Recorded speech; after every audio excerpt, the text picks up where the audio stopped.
எனக்கு இந்த பழங்களை பார்க்குறப்போ ஆசையாக இருந்துச்சு, சாப்பிடணும் போல இருந்துச்சு. பட் ஆனால் இந்த பழத்தை பற்றி எனக்கு எதுவுமே தெரியாமல் நான் எப்படி சாப்பிட்றது? மேபி இது ஒரு விஷப்பழமாக இருக்கலாம், சாப்பிடக்கூடாத பழமாக இருக்கலாம். இது சாப்பிட்றதுக்குன்னு வேற ஒரு உயிரினம் இருக்கணும் இல்லையா? அது சாப்பிட்டா ஓகே, பார்க்க அழகாக இருக்கே, எனக்கு சாப்பிடணும்னு தோணிடுச்சுன்றக்காக நான் இதை சாப்பிட்டுட்டு எனக்கு ஏதாச்சுன்னு வச்சுக்கோங்களேன். ஸோ இந்த பழத்தை நான் குறை சொல்ல முடியுமா? இந்த பழத்தை சாப்பிடக்கூடிய இது மனுஷனுக்கு இல்லைனாலும் இதை சாப்பிடக்கூடிய ஒரு உயிரினம் கண்டிப்பாக இருக்கும். ஒரு எறும்பாக இருக்கலாம், ஒரு பாம்பாக இருக்கலாம், ஏதோ ஒரு உயிரினம் இந்த பழத்தை நம்பி இருக்கலாம். அந்த மாதிரி தான் இந்த பழத்தோட தன்மை மூலம் முழுசாக தெரியணும். இது ஆரம்பத்தில் இனிக்கும், அதுக்கப்புறம் கசக்கலாம், அதுக்கப்புறம் புளிக்கலாம், இல்லை விஷமாக மாறலாம், எப்படி வேணா இருக்கலாம். எக்ஸாக்ட்லி நான் சொல்ல வர விஷயமா தான். உங்களுக்கு ஒரு பர்சன் சூஸ் பண்ணுறீங்க, அது செட் ஆகலைன்னா அவங்களுக்கான பர்சன் நீங்கள் இல்லை, அவ்வளோதான் விஷயம்.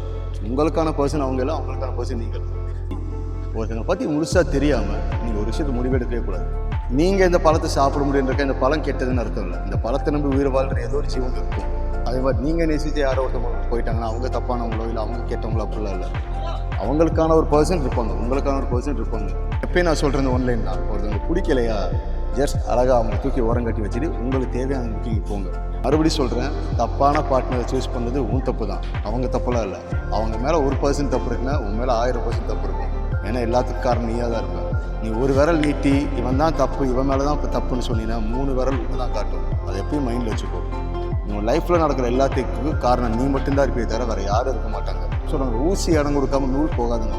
அந்த மாதிரி தான் நீ இல்லாமல் உன் லைஃப்பில் எந்த தப்பும் நடக்காது. உன் லைஃப்பில் நடக்கிற எல்லா சந்தோஷமும் துக்கமும் சோகமும் கவலை இந்த மாதிரி எந்த வேணாம், வெற்றி தோல்வி எது வேணால் எடுத்துக்கோ, எல்லாத்துக்கும் நீ தான் முதல் காரணமாக இருக்கும், முக்கிய காரணமாக இருக்கும்.